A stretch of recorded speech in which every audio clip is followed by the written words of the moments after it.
What's up, everybody? My name is Troy Jr. Lennon. I go by TJ. I'm 36 years old. I'm from Ohio, Canton to be exact, but currently I reside in the South.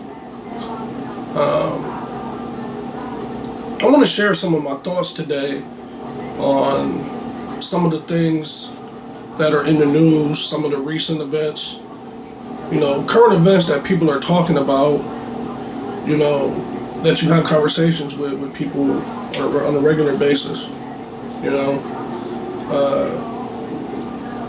especially the climate with these cases where young black men are being killed by law enforcement, most times unarmed, you know. Other aspects that I think about are how the racial divide in this country is not always dealt with. I think a lot of times, because it's painful, because it's controversial and people get upset, that it doesn't get spoken about. I think that's the worst thing we can do as a people, as a country, is to pretend that it doesn't exist. It kind of shelves the conversation, and things just continue on as they were.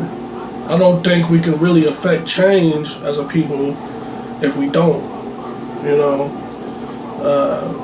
Some of the things I'd like to talk about are also what it's like for each individual, from those different perspectives.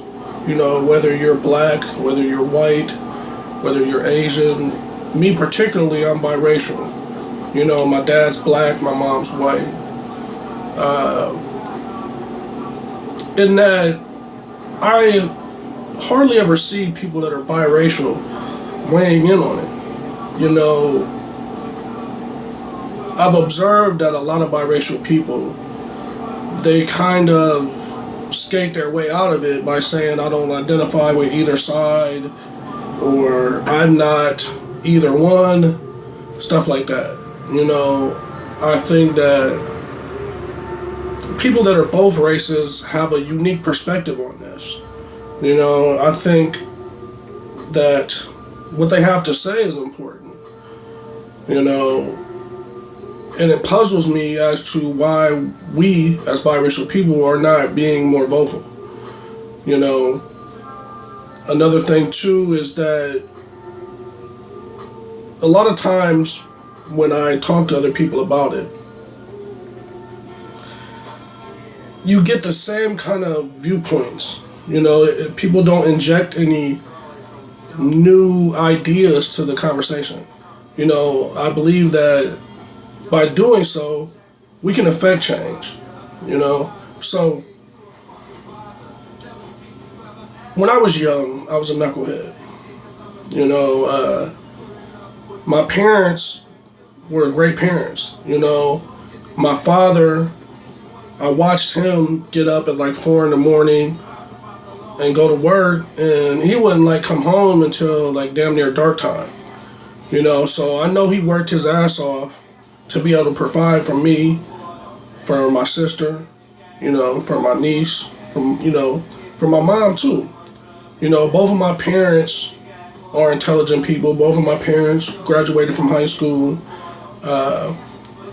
My childhood was good in that, both of my parents are clean. There was no drugs or alcohol in the household, but the city where I grew up in, Canton, there's an economic disparity that it mirrors what's going on in the rest of the country, but it's magnified too because it's such a small town, and